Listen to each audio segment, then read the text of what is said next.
Zdaj pa odpiram čas za razpravo, ali se je komu porodila kakšna misel, ni da je vprašanje. Mogoče kako svoje uvažanje bi kdo želel povedati na katero koli izmed teh treh predstavitev.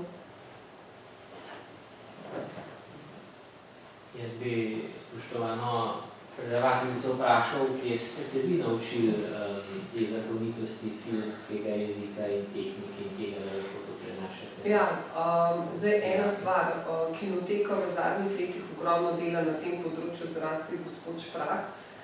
Zdaj začenja tudi z enim novim projektom, ampak drugače je bilo pa zelo veliko intenzivnega, individualnega izobraževanja. Tudi šola nam je omogočila, da smo lahko na šolo povabili številne predavatelje z tega področja. Skratka, ja. Pa veliko neprespanih noči.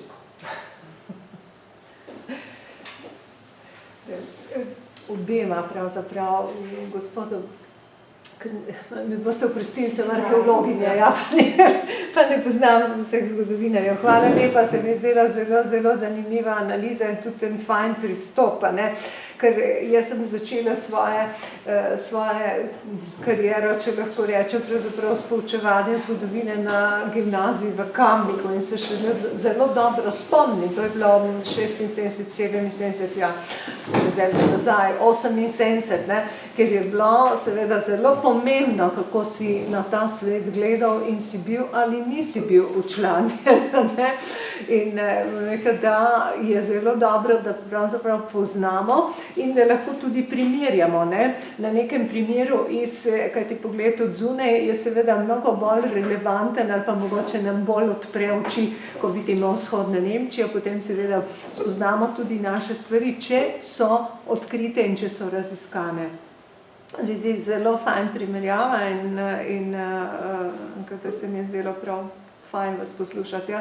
Za filmsko, takrat smo tudi seveda v gimnaziji imeli filmsko vzgojo in moram reči, da je že takrat ponujalo eno krasno okno. Ne. In recimo takrat je nastal film Razseljena oseba, to so bile teme, ki se jih nikjer ni odpiralo, nikjer omenjalo in ta film se jih je prvi dotaknil. Ne.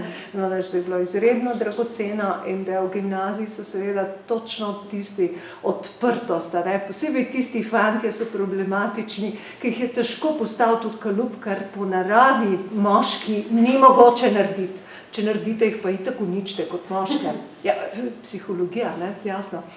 In da je film ponuja neizmerno možnosti in ga premalo uporabljamo, ampak pomembno je pa tlele kritičnost. Recimo pri interpretaciji dediščine, zdaj poučujem na heritologiji, ga že delam v muzeju, ne, ampak rekla, smo šli pa tudi recimo gledati v kinoteko, ne, premalo se poslužujemo tega, celo dajo na program film, ki bi ga, mi smo šli gledati Kurosawa, ne, in smo šli seveda gledati Rashomon, interpretacijo, zgodbo iz tolikih strani, ne, kako je vsak po svoje razume, ne. To čisto drugače vpliva, recimo, kot če nekdo, če mu papirnato poveš. Fantastično, ja. In imajo fakultete od zunaj, imajo seveda vedno zraven, pravzaprav še tudi program filmski, ki ga lahko vzameš ob katerem koli študiju, recimo, ne. Dobro, je različno organiziran, ampak to je zelo pomemben del izobraževanja. Res hvala. Jaz bi vas želela, gospod Zidar, vprašati, kako ste prišli na to idejo, da primerjate položaj učitelja zgodovine v Sloveniji, socialistični ravno z Nemško-demokratično republiko? Je to čisto naključje ali je kak poseben? S to temo se že raziskovalno dlje časa ukvarjam, predvsem zaradi časovne dimenzije v obeh primerih, ko je socializem uglašal. In še en razlog je, vzhodna Nemčija dosti bolj raziskana na tem področju in je potem neka referenčna točka za tisto, kar tle počneš. Mogoče je bolj verodostojno, če imaš neko primerjavo. Drugače, mislim. Ta misel se nema ravno, ko bi predložila, da pač, ko ti prebereš besedilo učbenika, seveda lahko iz tega besedila, sploh če si seznanjen z nekim splošnim kontekstom, razbereš, kaj so nekako avtorji hoteli posredovati. Ne? Enako je tudi, če pogledaš tiste alineje, kakšen naj bi bil učitelj zgodovine. Samo pri tej filmski vzgoji, se pravi, če je učenec oziroma dijak prisiljen potem dati neko povratno informacijo, pa dejansko dobiš podatke o tem, kako te prijemi, ne, pedagoški vplivajo na ume, katerim so namenjeni. Ne, ker moje šolanje, ne, se pravi, v osnovno šolo sem hodila, ko je nekako Tito umrl, je Jugoslavija razpadala in tako naprej. Spomnim se, ko je Tito umrl, sem bila v drugem razredu osnovne šole. Ne. In učiteljica je nekako od nas zahtevala, da ne bi bili ni žalostni. Meni je bilo to, sem rekla, zakaj, tako mislila sem si, ne, ker sem očitno že vedela, da je bolje, da se držim na vodil in sem tiho, pa če razmišljala sem v tem smeri, zakaj bi pa jaz mogla biti žalostna, če ga niti ne poznam. In spomnim se vseh njih proslav, ko sem jih bila deležna, ne, v času socializma, tudi nekako, mislim, da oblast včasih, a ne, s tem domoljubjem, pa takim zunanjim, nekimi zunanjimi manifestacijami dejansko poseka mimo, ne, in doseže kontraučinek. Se spomnim tistih proslav, sam, da smo se nekaj prestopali, pa žokali sošolci, manj mi je ostalo od tega sporočila, ne, ki je v bistvu bilo povedano na besedni ravni. Ne. In mislim, da je ta prava ideologija oziroma ta pravi ideološki prejem, če misliš, delaš, pa govoriš isto. Ne. Kako kar pride do te razlike, otroci to začutijo. Ne, se pravi, da se eno govori, drugo misle, tretje dela in si avtomatično neuspešen. No. Lahko nekaj rečem, vse tukaj ni bistveno, kaj ste vi počeli. Bistveno je tisto, kar so dosegli, da so imeli poslušne ljudi, kar tudi današnji način učenja, šolanja in vladanja pravzaprav skuša doseči. In zato je tako pomembno, da poznamo za naprej, da razumemo pravzaprav, kaj se nam dogaja. Tisto, da nismo poslušni, to sploh ni pomembno. In jih tudi ne moti, kot vidite. Zato pa imamo tak nered v šolah. Ja? Pardon. Šalno vprašanje za gospoda Zorna. Morda sem prej bila slaba poslušalka, uvodoma ste rekli, nisem razumela, ste bili najprej avtor učbenika pa delovna zvezka za družbo ali ste najprej analizirali Najprej avtor. Najprej avtor pa se Kako ocenjujete danes, mogoče še vprašanje, kako ocenjujete danes učni načrt za predmet družbo? Na to vprašanje pa bom odgovoril, zato ker nisem za to poklican. Zato imamo državno inštitucijo, ki bdi nad tem in jaz bom samo kot avtor komentiral, da kot avtor si zelo, zelo omenil. Nekdo je prej omenil, da pač probaš pelati zgodbo v učbeniku, jo probaš pelati, ja. Potem imaš pa nekaj štenkki, ki ti to zgodbo spodbijo. In na koncu je pač izdelek kompromis med avtorem, financerjem in pa zavodom za šolstvo. Tako da tisto, kar sem jaz najprej dal, je bilo tisto, s čimer sem bil zadovoljen. Potem je moje zadovoljstvo padalo in je bil pač to, kar je za izmenje pač kompromis teh treh dejavnikov. Dejansko smo učen načrt danes za družbo ima 35 strani. Tam noter so jasne stvari zapisane, kaj mora biti učbeniku. Če ene besede ni kaj tam, jaz pa dobiš na, vse nekateri tukaj ste se tukaj pisali učbenike, pa veste, dobiš nazaj formular, na katerem pise stvar ni zadovoljiva. Ne? Je treba praviti, na tebe je jezen založnik, na tebe je založnik, s tabo je se narobe, zakaj tega nisi upošteval. Zakaj tega ne upoštevaš, mogoče ali spregledaš, ali ti pa ne pade v tvoj kontekst. Ali pa druga skrajnost, smo pa dodali neko vsebino, ki nam je padla v zgodbo, bog ne daj, to pa zdaj presega ukvirja. Tako da, včasih se recimo preveč, ko ljudje glede učbenike reče, avtor je pa to napisal. Kot sem rekel, avtor je napisal nekaj, potem se ga pa omejuje, dokler pa še predejo kompromisa, da dobiš končen štempel. Tako da tukaj je, v Avstro-Ogrsk je bil učni načrt za napis zgodovina ena stran. No, se učni načrt družba 35 strani. In iz teh 35 strani moraš narediti dvakrat toliko letne delovne priprave, pa 10-krat toliko sprotnih priprav. In pridemo do tega, da učitelj srednješolski ali osnovnošolski nima nobene avtonomije v slovenskem šolskem sistemu. In tukaj bo potrebno. Oziroma je ta beseda avtonomija samo izkoriščena za to, da se te drži v šahu.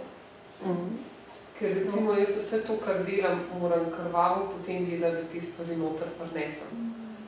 Recimo, mi imamo 4. letnik celotno 20. stoletje, pokrit v 70 urah. Celotno slovensko zgodovino, s tem, da 70 ur ne najdejo na ministrstvu realno, ker je to realno 55 ur pouka.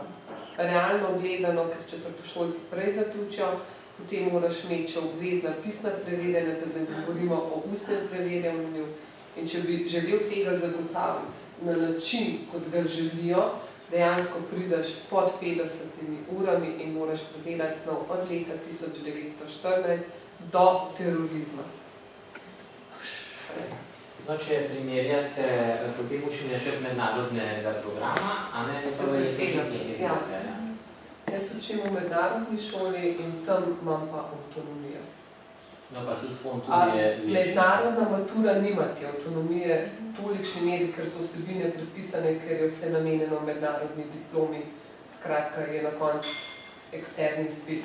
Mednarodna šola imam pa avtonomijo, da samo oblikujem učni načrt, samo oblikujem, lahko bi rekla, teme, in veliko več je poudarka na individualnem delu, predvsem je pa ocenjevanje popolnoma drugačno.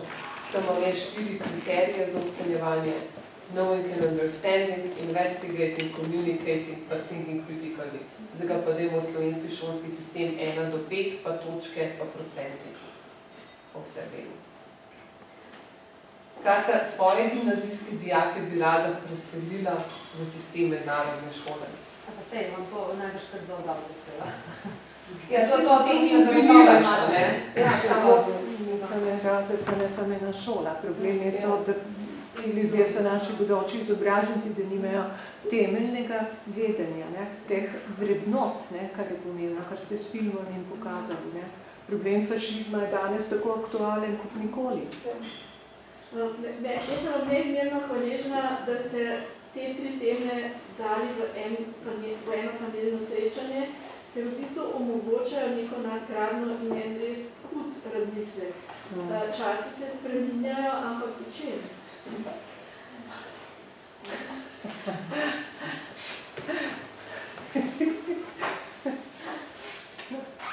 Formi žene. Ja, mislim, to terja resen razmislek, ker včasih se nam zdi, se je vse spremenilo, ampak na drugi ali tretji pogled se je spremenilo marsikaj, ampak ne bistvene stvari. Zunanja oblika se spremenja, notranja je še vedno zelo okolutnjena. S tem, da pač, ko ste ravno ljubeznivo predstavili tudi filme, s katerimi sem se tudi jaz nekaj malega v življenju ukvarjala, je pa še en dodaten razmislek, da manipulacija Leni Riefenstahl ali pa manipulacija danes ima kvalitetno različno. Tiste je bila izvrstna manipulacija. Tako da vprašanje zdaj, kje smo, Eno 20 stoletje. Samo prisluhnjeno, redko kdo.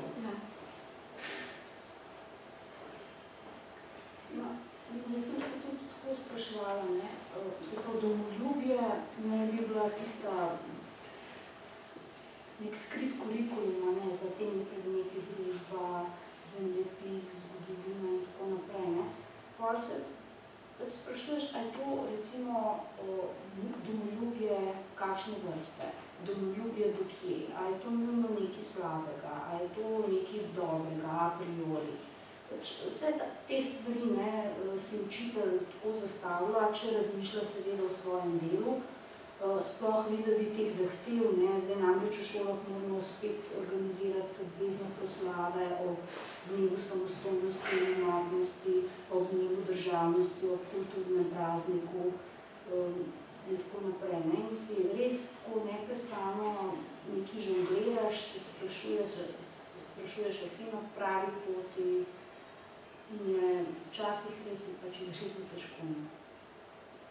Hkrati pa na skoraj dobeni hiši ne bi si slovenska zastava Večina se ga pričakuje tako, da bo torej gojil in razvijal to.